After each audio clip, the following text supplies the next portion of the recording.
OFDM, Orthogonal Frequency Division Multiplexing. Orthogonal Frequency Division Multiplexing, OFDM, is the most widely used modulation technique in modern high-speed communications. It is the core technology behind 4G LTE, 5G NR, and Wi-Fi. While older techniques like CDMA use a wide single lane for everyone, OFDM divides the available spectrum into hundreds or thousands of very narrow sublanes, subcarriers, and sends data in parallel. 1. The principle, orthogonality in traditional frequency division multiplexing, FDM, signals are separated by large guard bands, gaps, to prevent interference. This wastes a lot of spectrum. OFDM eliminates these gaps by making the subcarriers orthogonal. Mathematically, the peak of one subcarrier signal occurs exactly at the point where the other subcarriers are at zero, the nulls. Visually, imagine a series of overlapping peaks. Even though they touch, a receiver can tune to the peak of subcarrier A and see exactly zero interference from subcarrier B. 2. Operation, how it is built. OFDM is not built with thousands of individual radio oscillators. It is created using high-speed digital math. 1. Parallelization, high-speed data is broken into many slow-speed streams. 2. Mapping, each stream is modulated, usually with QAM, to create a complex number representing amplitude and phase. 3. The IFFT, the engine. These complex numbers are fed into an inverse fast Fourier transform, IFFT, block. This single mathematical step converts the frequency domain symbols into a single time domain wave. 4. Cyclic prefix, CP, to prevent echoes from the previous symbol from bleeding into the next. The last part of the symbol is copied and pasted to the beginning. This acts as a buffer.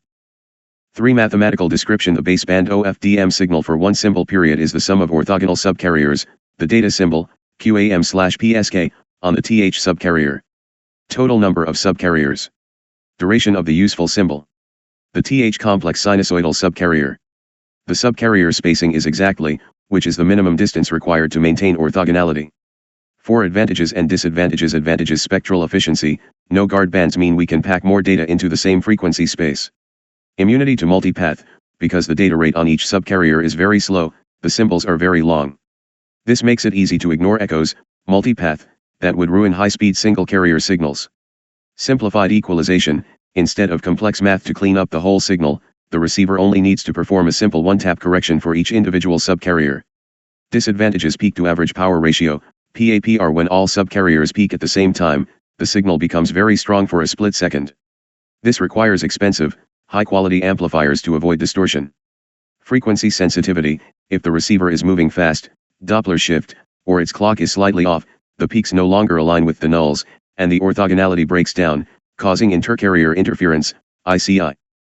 5. Comparison, OFDM versus CDMA. Feature: CDMA, 3G, OFDM, 4G/5G/Wi-Fi, user separation, unique codes, time and frequency, subcarriers, complexity high, power control, high, FFT/IFFT processing, MIMO support difficult, perfectly optimized, data rate limited, very high, Gbps range. Summary: OFDM turned the problem of a messy radio environment, filled with echoes and interference, into an advantage. 18. By splitting a fast signal into many slow ones and using the IFFT to keep them perfectly separated, it allows your phone to download 4K video over a thin slice of air. Cylic prefix for multipath delay in OFDM. In an OFDM system, the cyclic prefix, CP, acts as a buffer zone that prevents two major problems caused by multipath delay: spread, intersymbol interference, ISI, and intercarrier interference, ICI. Here is the step-by-step breakdown of how it works. The problem: multipath delay. Spread: in wireless environments, a signal takes multiple paths to reach the receiver, bouncing off buildings, trees, etc. This causes echoes of the signal to arrive at slightly different times. ISI: the tail of the previous symbol leaks into the beginning of the current symbol because the echoes arrive late. ICI: the shift in timing destroys the perfect alignment, orthogonality, of the subcarriers, making them bleed into each other. The solution: what is a cyclic prefix?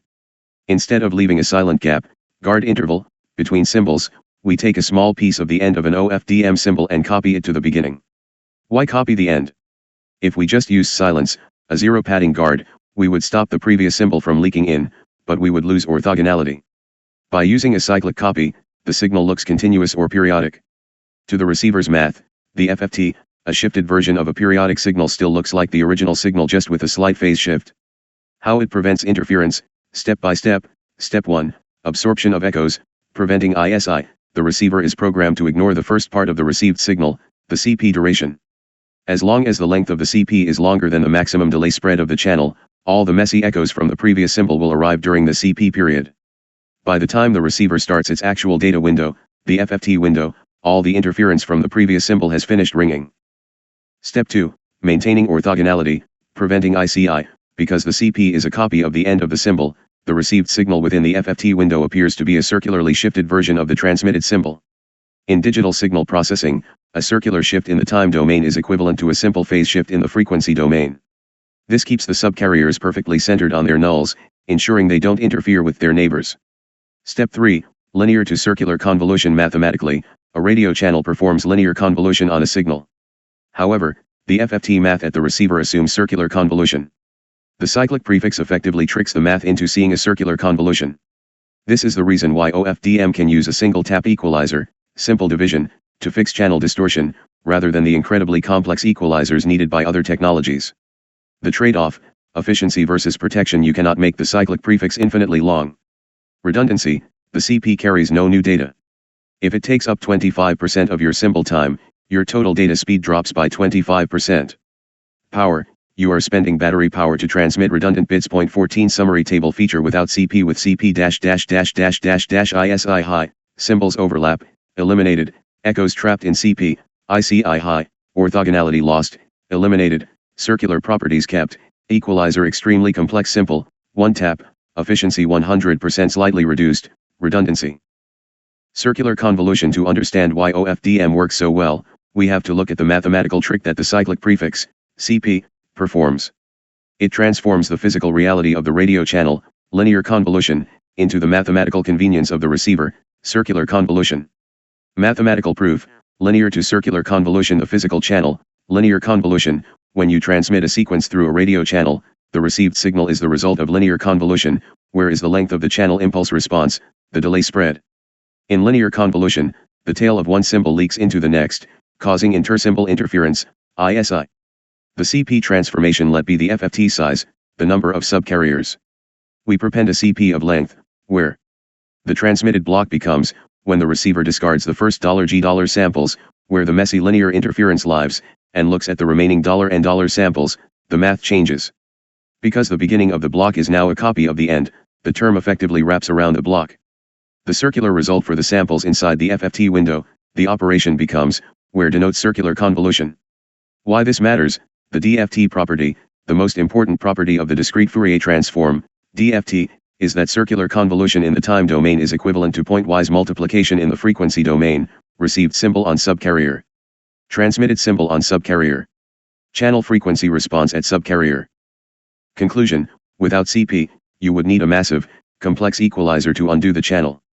With CP, the receiver just divides the received signal by the channel estimate. This is called a one-tap equalizer. 5G adaptation of CP length. In 4G LTE, the CP length was relatively fixed. However, 5G NR, new radio, is designed to work in everything from small indoor rooms to massive rural outdoor cells. To handle this, 5G uses scalable numerology. The inverse relationship in OFDM, the subcarrier spacing, and the symbol duration, are inversely related. As subcarrier spacing increases, the symbol duration gets shorter. The CP is typically a fixed percentage of the symbol duration, roughly 7%, 5G numerology table. Numerology subcarrier symbol CP best environment, mu, spacing duration length large rural cells, high delay 0-15 kHz 66.74.7 spread, 130 kHz 33.32.3 suburban/urban 260 kHz 16.71.1 small cells/indoor 3 120 kHz 8.330.5 mm wave, short range, how 5G chooses one. Extended CP, for environments with extreme echoes, like mountainous regions, 5G offers an extended CP option for the 60 kHz numerology, providing a much larger buffer at the cost of some data speed. 2 frequency band, sub 6 GHz, uses smaller spacing, 15/30 kHz, and longer CPS because signals travel further and hit more obstacles, creating longer delay spreads. Wave, 24 GHz plus uses larger spacing, 120 kHz, and very short CPS. Since these signals don't travel far and don't penetrate walls well, the echoes die out very quickly. Summary: the cyclic prefix is the magic ingredient that allows the receiver to treat a complex, echo-filled radio channel as a simple multiplication problem. By scaling the CP and subcarrier spacing, 5G ensures that whether you are in a basement or a high-speed train in the countryside, the buffer is just the right size to catch the echoes without wasting too much bandwidth. Orthogonal frequency division multiplexing, OFDM, is the backbone of modern high-speed communication because of its ability to handle messy radio environments. However, these benefits come with specific engineering trade-offs. Advantages of OFDM: high spectral efficiency. Unlike traditional frequency division multiplexing, FDM, which requires wide guard bands to prevent signals from overlapping, OFDM subcarriers overlap perfectly. Because they are orthogonal, they don't interfere with each other, allowing you to pack significantly more data into the same amount of spectrum. Immunity to multipath and ISI. In wireless environments, signals bounce off buildings, creating echoes. Multipath. Long symbol duration. Since the total data is split across hundreds of narrow subcarriers, the speed on each subcarrier is slow. This makes the symbols long enough that an echo doesn't ruin the next bit. Cylic Prefix, CP. As we discussed, the CP acts as a buffer that traps echoes, effectively eliminating intersymbol interference, ISI. Simplified equalization. In a single carrier system, like old 2G, a complex equalizer is needed to clean up the whole signal. In OFDM, the receiver only needs a one-tap equalizer, a simple mathematical division for each subcarrier. This makes the hardware much cheaper and more energy efficient for processing high speeds. Resilience against narrowband interference. If a specific frequency has a lot of noise, interference, it might only destroy a few of the thousands of subcarriers. Using error correction coding, the receiver can easily reconstruct the lost data from the healthy subcarriers. Disadvantages of OFDM: high peak-to-average power ratio, PAPR. This is the most significant drawback. An OFDM signal is the sum of many independent subcarriers. Occasionally, the peaks of all these subcarriers align, creating a very high instantaneous power spike. The cost: to handle these spikes without clipping the signal, which causes distortion, the radio needs a high-quality, expensive power amplifier.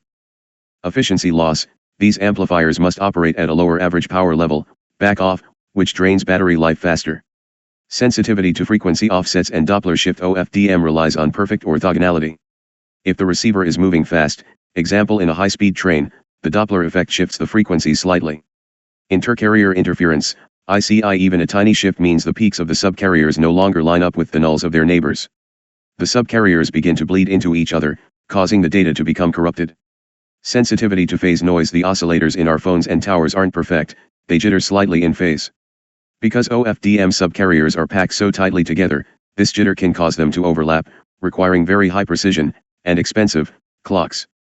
Overhead costs: cyclic prefix. While the cyclic prefix protects the signal, it is essentially wasted data. Depending on the environment, 7% to 25% of the total transmission time is spent sending redundant copies of data just to combat echoes. Summary table: feature, advantage, disadvantage. Spectral efficiency very high, no guard bands, echo management excellent, ISI immune, requires CP. Overhead power consumption, high, due to PAPR, movement, poor, Doppler sensitivity, hardware simple equalization, expensive amplifiers/clocks.